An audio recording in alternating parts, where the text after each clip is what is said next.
Bismillahirrahmanirrahim. Assalamualaikum warahmatullahi wabarakatuh. Selamat siang, salam sejahtera untuk kita semua. Para Menko yang saya hormati, para menteri, wakil menteri, para gubernur, bupati, wali kota, seluruh unsur forum Forkopimda, TNI Polri, teman-teman DPRD, KPU, Bawaslu, semua yang saya hormati. Bisa ditayangkan slide halaman 14.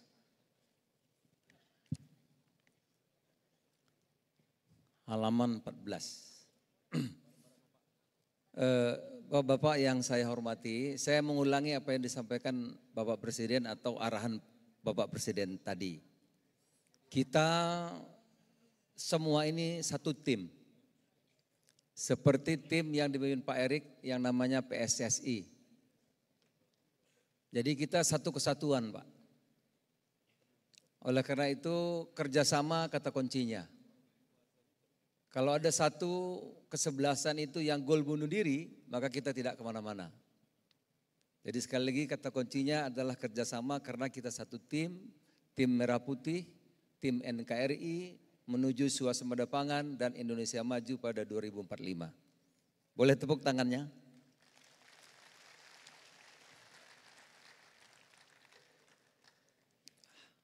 Halaman 2. Bapak Presiden berkali-kali menyampaikan dalam tempo sesingkat-singkatnya harus swasembada pangan. Selambat-lambatnya 2028. Tadi yang slide pertama itu yang saya sampaikan, apakah bisa tercapai atau tidak, swasembada pangan tahun 2028 terpulang kepada kerjasama. Tidak mungkin Menko Pangan, Menteri Pertanian bisa sendiri. Swasembada pangan banyak pihak, semua pihak terkait Bapak Ibu. Irigasi Menteri PU. Lahan Menteri Kehutanan, ada nggak Menteri Kehutanan di sini? AMDAL Menteri Lingkungan. Kurang pupuk, kemarin para bupati banyak kontak, pupuk kurang, itu tentu Badan Usaha Milik Negara di Pusri. Kalau bibit unggul, maka yang melakukan penelitian namanya BRIN, Pak. Kalau bibitnya, BRIN-nya tidak melakukan penelitian bibit unggul, maka kita tidak punya. Gitu. Yang punya wilayah, bupati, gubernur, kepala daerah. Yang punya bawah lagi namanya kepala desa. Jadi untuk mencapai swasembada, terpulang tergantung kepada kita semuanya. Oleh karena itu, Menko Pangan dibentuk oleh Bapak Presiden. Tugas utamanya tentu agar kita bisa swasembada pangan. Bukan hanya beras Bapak, tapi pangan. Artinya ada beras, ada jagung dan lainnya. Gula dan seterusnya. Kemenko Bidang Pangan mengkoordinasi langsung Kementerian Pertanian, Kementerian Kehutanan, Kelautan Perikanan, tadi Pak ada tuh? Ada Pak Wahyu. Tepuk tangan dulu untuk Menteri Kelautan yang dari pagi aktif terus. Menteri Lingkungan Hidup ada tadi saya lihat, Menteri Lingkungan Hidup. Ya, gitu. Badan Pangan Nasional, Badan Gizi Nasional, instansi lain yang dianggap perlu terkait. Seperti Bulog, Badan Karantina, Badan Usaha Bidang Pangan lainnya. Juga terkait erat Menteri Desa dan Kementerian Perdagangan. Tantangan dalam penyediaan sumber pangan 10 tahun terakhir sawah hampir berkurang 1 juta hektar Pak, 10 tahun terakhir. Alih fungsi lahan. Oleh karena itu kalau kita mengandalkan Pulau Jawa dan Sumatera untuk memperluas lahan pertanian sulit. Tapi kita punya masa depan, masa kini dan masa depan. Di mana yang tadi sampaikan Bapak Presiden, Papua Pak, Merauke, Papua, Kalimantan, itulah masa sekarang dan masa depan pertanian kita kalau kita ingin swasembada pangan. Sementara Jawa dan Sumatera yang ada adalah optimalisasi. Aspek distribusi karena kita kepulauan, meningkatnya jumlah penduduk, perkembangan teknologi, sumber daya manusia yang di sektor pertanian mengalami aging, anak-anak muda nggak mau lagi Pak, banyak yang tidak mau terjun di sektor pertanian, terutama tanaman padi. Gejolak harga pangan dunia, bencana alam. Oleh karena itu ada beberapa fokus strategi yang mesti kita lakukan, pengembangan inovasi teknologi pertanian dan perikanan, upaya diversifikasi, dukungan pemerintah daerah, pengawasan pengendalian harga pangan, makanan bergizi gratis. Saya terima kasih sekali kepada Pak Mendagri dan Wamendagri, Pak Tito, yang telah membuat acara ini karena sangat penting. Dan saya tahu persis karena saya mengikuti Menteri Dalam Negeri secara konsisten. Setiap minggu hampir 10 tahun memonitor mengenai fluktuasi harga pangan kita. Tepuk tangan dulu untuk Pak Tito, di mana beliau? 10 tahun tiap minggu Pak. Rutin beliau pimpin. Kita mengharapkan dukungan pemerintah daerah dalam pengawasan dan pengendalian harga. Dan ini sudah dilakukan oleh Pak Mendagri sangat baik. Setiap minggu, hari Senin mulai jam 8 pagi, melibatkan seluruh bupati, gubernur, Kapolres, Kapolda, memonitor fluktuasi harga pangan. Ini perlu terus kita lanjutkan, Pak.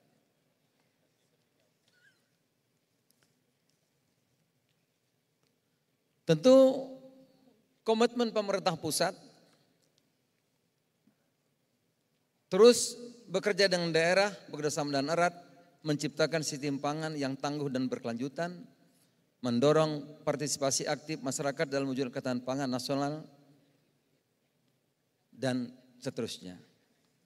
Saya ingin masuk ke lampiran, karena waktunya pendek, yang penting-penting saja, paparan terlalu banyak.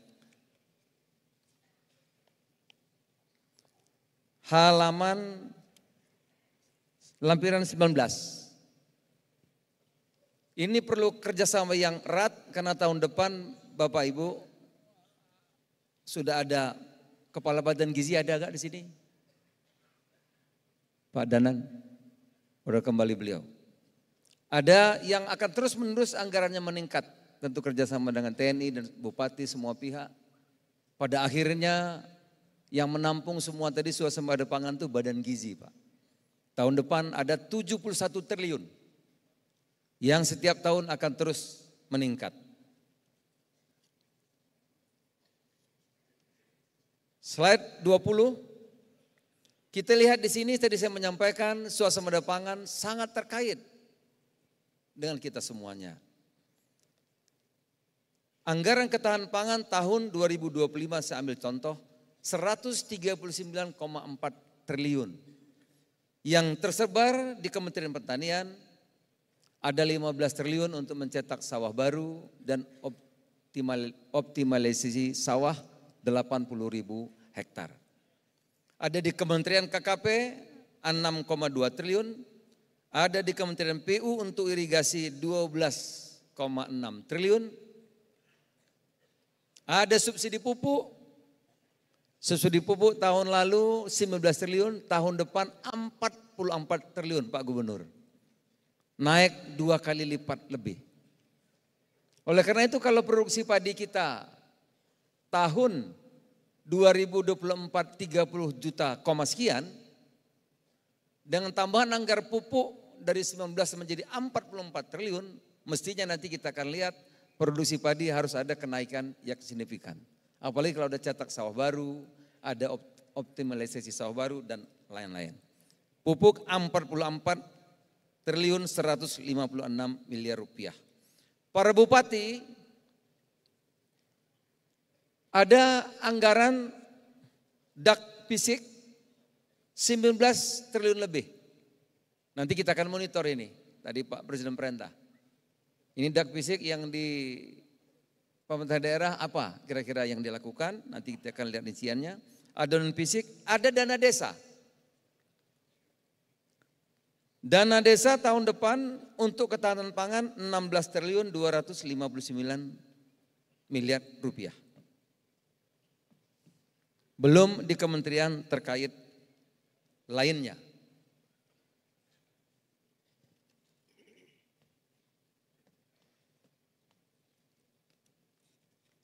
Lanjut, slide halaman, sudah berapa lama ya? Kadang-kadang nggak sadar Pak kalau bicara. Masih 4 menit? Oh masih bisa.